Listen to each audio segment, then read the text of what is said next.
Kreatywność dla mnie zawsze oznaczała coś związanego ze sztuką. Tworzenie rzeźby, jakiegoś obrazu, rysunku czy jakiegoś rękodzieła. Nigdy nie wiązałam jej tak naprawdę z czymś innym, a kreatywność ma wiele oblicz, wiele twarzy. I tak naprawdę każdy może być kreatywny, nie jest to związane tylko ze sztuką. Doszłam do takiego wniosku, kiedy wpadła mi w ręce książka, ta książka, a ona ma tytuł Kreatywność na zawołanie, czyli jak odkryć i rozwijać wewnętrzną moc twórczą. Okazuje się, że każdy tę kreatywność może pobudzić, każdy ją w sobie ma. Tyle, że nie zawsze wiemy, jak się do tego zabrać. I zacznę dzisiaj od historii jak historii, przykładu, którą autor tej książki autorem jest Todd Henry, nazwał Strategię odśnieżania. Zauważyłem dwie odmienne strategie odśnieżania, jakie przyjęli moi sąsiedzi. Część z nich robiła to w niewielkich odstępach czasu, czekała aż napada kilka centymetrów śniegu, brała za szuflę i tak w kółko. Wybrała regularne odśnieżanie, za każdym razem wkładając w nie niewielki wysiłek. Inni sąsiedzi z kolei czekali, aż śnieg przestanie padać i wtedy wychodzili, żeby odrzucić kilkadziesiąt centymetrów naraz. To podejście wymagało od nich mniej powtarzalnego wysiłku i czasu, ale za to musieli wykonać pracę Herkulesa, żeby za jednym razem uprzątnąć wysokie zaspy. U mnie na przykład podobna strategia, jedna z tych dwóch, właściwie ta sama herkulesowa strategia, występowała na przykład przy myciu okien. Zawsze, jak już tak nie lubiłam tego robić, jak już się do tego przymierzałam, to po prostu musiałam dojrzeć parę dni, znaleźć taki moment i rzucić się, zrobić i zapomnieć. Dzisiaj już tak nie robię. Dzisiaj właśnie robię tak, że rozkładam to sobie na etapy. Może nie, że po kawałku, że po trochu, ale na kilka dni i najpierw od wewnątrz, albo najpierw ramy, potem albo w jednym pokoju. Ale najczęściej zaczynam od tego, że wewnątrz, zależy ile tych okien mam do umycia, jak dużo mam czasu. A dopiero potem, jak już zrobię w środku, to następny etap następnego dnia na przykład na zewnątrz. Można i tak. W każdym razie dzielę sobie, ale dlaczego? Dlatego, że zrozumiałam to jakoś instynktownie, nie wiedziałam niestety wcześniej, że tak powinno się robić, tak można, sytuacja mnie przymusiła. Dlatego, że kluczem tak naprawdę do tej kreatywności, do tego, jakie znajdujemy rozwiązania, jest nie tylko strategia dotycząca rodzaju pracy, zadania, cokolwiek robimy, jakiegoś działania, ale także sposobów jej wykonania. Ważną rolę pełni tutaj umiejętność zarządzania naszą energią.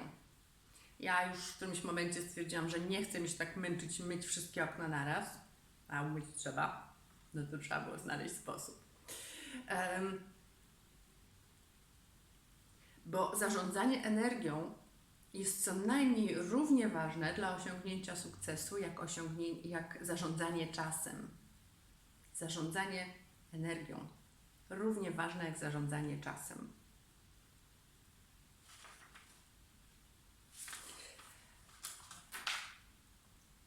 Bo ten, kto ignoruje poziomy energii, doprowadza do równie niebezpiecznej sytuacji jak hazardzista, który z każdą kolejną przegraną stawia coraz więcej, żeby wyjść na zero. Tak twierdzi Todd Henry. Myślę, że coś w tym jest. Jeszcze do takiego stopnia, do takiego etapu nie doszłam, ale myślę, że to jest właśnie kierunek taki, jeżeli się nie zwraca uwagi na swoje poziomy energii. A dlaczego mówię o kreatywności? Dlatego, że kreatywność to naturalne przedłużenie zapału. Absolutnie się z tym zgadzam. To powiedział Earl Nightingale.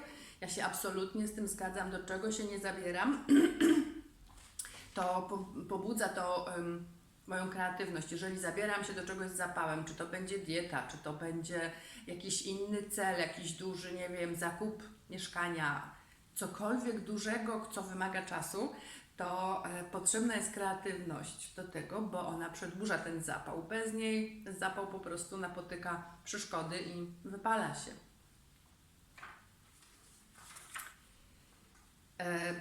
A my ludzie mamy tendencję do dzielenia życia na kategorie i mówimy o życiu zawodowym i życiu prywatnym, jak gdyby możliwe było wychodzenie ze swojego ciała i przyjmowanie innej tożsamości.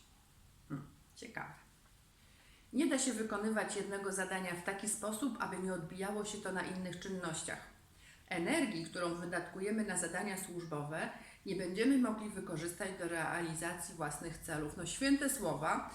Szkoda, że ja tego nie wiedziałam, tej książki nie przeczytałam wcześniej, musiałam do tego dojść metodą prób i błędów przez lat naście.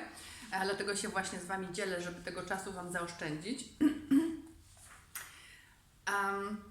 Bo bardzo często nie mamy świadomości, że każda czynność, jakiej się oddajemy, odbija się na innych naszych działaniach. I u mnie na przykład było tak, jak tutaj pisze Todd Henry, skoro zostaje nam jakiś niezagospodarowany czas, to możemy dalej go wypełniać zadaniami. No tak u mnie było i tak jeszcze w sumie ciągle całkiem często się to zdarza, ale dziś już mam świadomość i próbuję to już eliminować. To już jakiś postęp jest, w dobrym kierunku idę.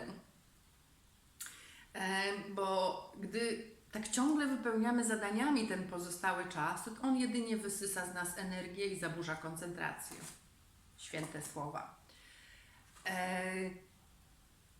I na zakończenie cytatów z tej książki. Kiedy planujesz swoje życie, ale ja bym tutaj do tego jeszcze dodała życie, w sensie planujesz realizację jakiegoś marzenia, jakiegoś pragnienia, jakiegoś swojego celu, musisz wziąć pod uwagę każde działanie, jakie podejmujesz w każdym obszarze swojego życia, bo niestety energia jest jedna i to my decydujemy, gdzie ją przeznaczamy, jak nią obdzielamy różne sfery swojego życia i wtedy nam zostaje albo nie zostaje. Dlatego jeszcze raz powtórzę, kreatywność na zawołanie, każdy z nas może ją w sobie pobudzić, ona nie jest zarezerwowana dla artystów, jak mi się wydawało. To jest taki poradnik dla ludzi kreatywnych, mających zawody kreatywne, ale moim zdaniem absolutnie to się nie ogranicza do zawodów kreatywnych, bo możemy mieć zawód niekoniecznie bardzo kreatywny, ale w życiu takim swoim prywatnym potrzebujemy tej kreatywności, choćby w czymś takim jak dieta, żeby ją przeprowadzić, żeby przez nią przejść, wytrwać i żeby ją doprowadzić do tego celu, jaki tam sobie założyliśmy. Także polecam Todd Henry, kreatywność na zawołanie, jak odkryć i rozwinąć wewnętrzną moc twórczą.